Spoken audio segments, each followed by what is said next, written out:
I'm going to the library. Canadian Scout, how dare you going to the library? That's it. Open. Oddawaj hajs, czulu. For a dime, but John gave us rehab instead. Yep, 6 months and 2 days on the wagon. UI experience. Correct. Yes. How does it compare to the new HD Faces by GoToMeeting, which I used and was extraordinarily good? So we just showed Robert here the quality that we can get. It's a much higher quality, but what we do is a different type of a product. Our product has the ability to run on networks that has a lot of issues with it. It has the ability to scale into telepresence room. It runs in an iPad. You'll actually see it all in the show tonight. Yep. Yeah, I'll have it up in a few hours, yep. Jason. So you can watch Does and see. Twit use video? Who's that? Does Twit use video? They're playing with it. I'm going to be there on Sunday as part of their grand opening. Tweet was using a different kind of product. We have a new product which is called VideoCast, which is in its early phases, and it's built for broadcast people that want to do production of shows.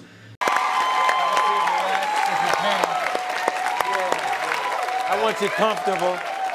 We're back with Prince, and we're going to do something different and special tonight and allow Prince's fans, aka the Purple Army, we're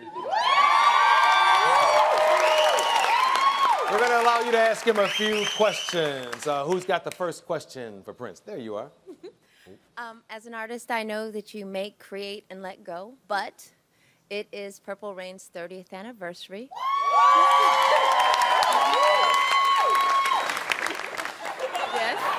Yes.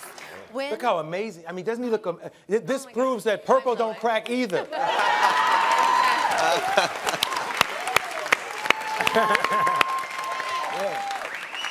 When was the last time you watched it, and what did you think?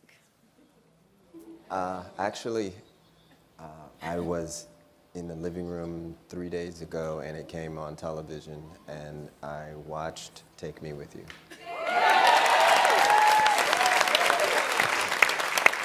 Okay, we have a gentleman who has his purple mock turtleneck on, and he's ready to fire a question at the leader of the Purple Army. Go, sir. Okay, have you ever bought anything off of an infomercial? And if not, were you ever tempted to? Be honest. What's an infomercial? Wouldn't it be funny? Wouldn't it be funny if I had a bedazzler and he didn't? Because I ordered mine late at night and got a bamboo steamer with it. Yep. Bedazzler? You don't have a bacon bowl?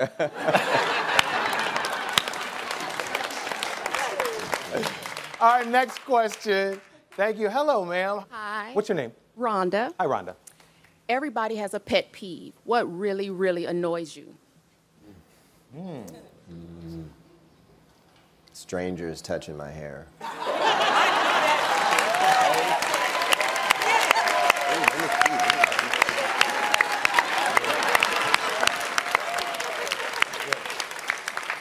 When is the last time you got mad and said, hey? Do you ever get angry? I got a little bit at a party I just went to after the Oscars. Oh, yeah. Yeah. Folks have a tendency to want to bump into you. Oh, yeah. It's mostly dudes. Yeah. Right. It's never McConaughey's wife or somebody gorgeous. It's always a dude who works at the barbecue restaurant. Yeah. I'm sorry, did I get sauce on your Prince? I'm sorry, bro. Your question, sir. What's your name? Pierce. Pierce. What household chore do you do that people would be surprised by? I can cook. No. But only one thing. Only one thing. What's the big Prince dish? Omelets. Oh. All my friends have high cholesterol. Thank you for that question, sir.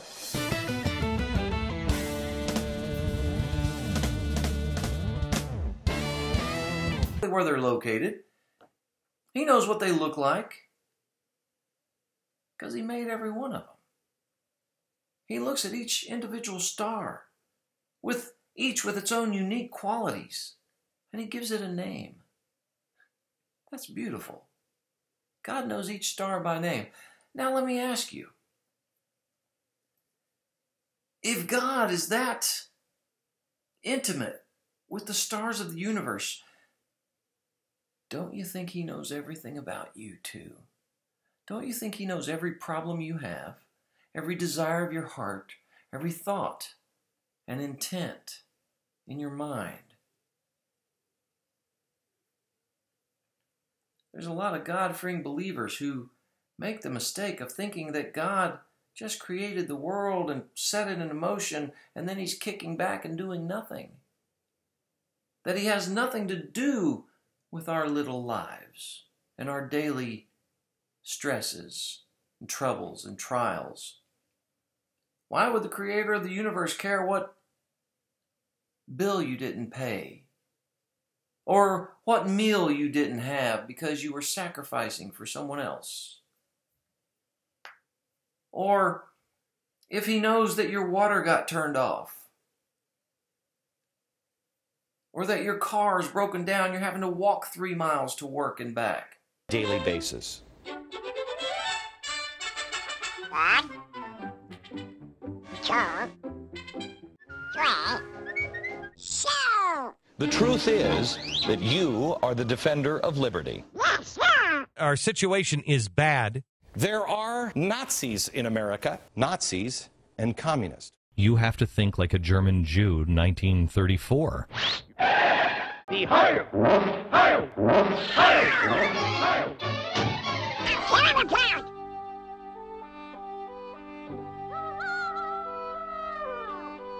What? I almost forgot for a moment. There is a perfect storm formulating, and it is here. We are entering a dangerous and scary time, America. The country will be washed with blood. These people don't mess around. They are taking you to a place to be slaughtered. Death camp. What planet have I landed on? It's like the damn Planet of the Apes.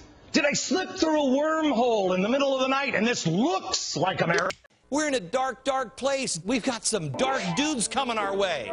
Black Panthers, Acorn, reparations, welfare, Jeremiah Wright, Van Jones, Obama himself, Al-Qaeda, Iran, Islamic jihadists, terrorists, Venezuela, immigration, Mexicans, the refugees, drug lords, Hispanic groups, South America, illegal aliens, Mexico, Chinese. Everyone is coming. The enemy is not only in the gates, they're inside the house. Valientes brillamos como brilla un peso. Hola, Mex-America. It's like a pack of wild cujos ripping up the flesh of the American people.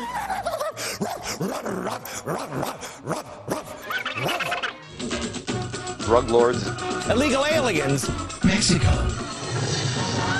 They're going to start getting more and more violent. We have been tossed into boiling water. These people are cannibalizing us. Yep, 13 days ago, and a brand new poll finds 63% of Republicans trust Donald Trump more than House Speaker Paul Ryan. So what does that say about the direction of the party? Here to weigh in is RNC Chief Strategist and Communications Director Sean Spicer. Sean, when you look at that number, what do you see? I don't see a problem. I mean, Paul's not running for president. Donald Trump is. He's doing a great job as Speaker of the House. His Better Way agenda is ensuring that every House Republican can go back and talk about the contrast that they have with their Democratic opponent and what a House majority means for every American. So he will be a great partner to Donald Trump in the White House, along with Mitch McConnell in the Senate, and we'll be able to finally get some change in Washington. All right, let's talk a little bit about this. Over the weekend, the Democrats were out there saying, hey, we've got eye-popping numbers from early voting, and that's great for us. Right. Well, what they don't don't tell you is that they have to do well in early vote. Democrats historically have done very well in the early vote. Republicans do very well day of. What they're not telling you is that they're not doing as well as they should be. So let's go through the numbers. In Ohio, where Obama did very, very well in key counties, the counties that he did well in, Franklin County, they're down 32%. Hamilton County, down 8%. Montgomery County, down 10%. Summit County, down 18%. And then you go to a state like Wisconsin, where you look at the top Republican counties, and this is good news not just for Donald Trump, but for Ron Johnson, is that Waukesha County up 28%, Washington County up 25%, Ozaukee County up 49% for Republicans returning early ballot. You go down to Florida, we have a 9% lead on early ballot, including a really big lead in the key I-4 corridor district. So in these key battleground states, not ignore, take the polls aside for a second, where people are actually voting, and I hate to tell this to the Dems, but that's actually what matters, is that Republicans are doing much better in early vote than the Democrats. They need to crush it in early vote. They're not doing it. I got a phone call from somebody who was voting in Boca yesterday. Early voting, that's Debbie Wasserman-Schultz's district, said there's a big line, everybody for Trump. Well, that doesn't portend well for the Dems, does it? You have a key district that what that says is people are ready for change, doesn't it? You have a heavily Democratic congressional district. People are coming out to vote for Trump. What that means and what that says to me is that they've had enough with the Washington establishment. They're ready for real change. They're ready to say no more to Hillary Clinton. Sean, quick exit question. The establishment media saying it's over. Look, she's ahead. Yeah, look at this Washington Post thing. It's over. Don't vote. Don't do nothing. She's good. And again, that's what they don't want to talk about is what I just talked about, where people are actually voting, what the real results are. They want to talk about outlier polls or trends that exist, but when you actually look at who's voting and who's not voting, it's the Republicans that have the intensity and the excitement for a message of change. All right, Sean Spicer, who's hoping he's going to be very enthusiastic and intense. I need to go to 2 weeks Boca from today to check that out personally. All right, talk to in the boss. November. Absolutely. All right.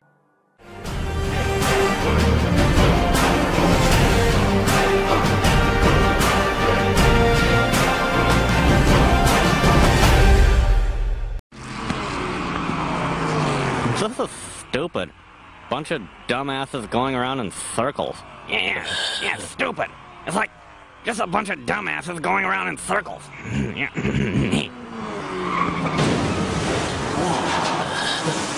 This is the coolest show in the history of television.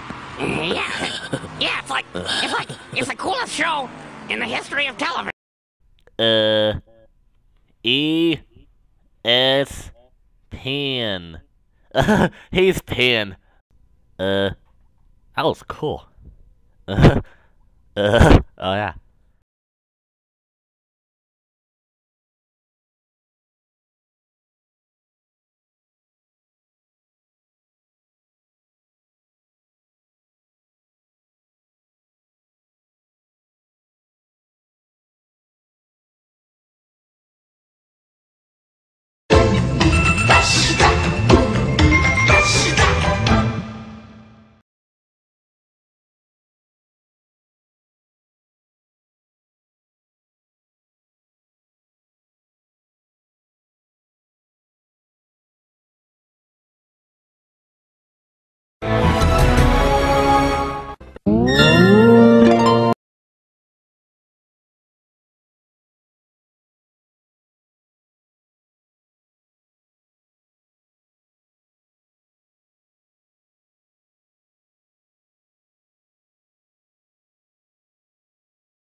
You need money for the meter, money for the toll. Don't turn on the heater, daddy's on the dole. They tell me that the devil pays good money for your soul. We don't got no dough. Tell me there's $1 in the pocket of your jeans. Need money for the baby, the bacon and the beans. I'd buy you a dozen roses, but I just don't have the means. Don't got no dough. Sorry, Mr. Landlord, I cannot pay the rent. Run down to the bank and ask them where my money went. Then come back and tell me just who overspent. Mister, let me tell you, I blame the government.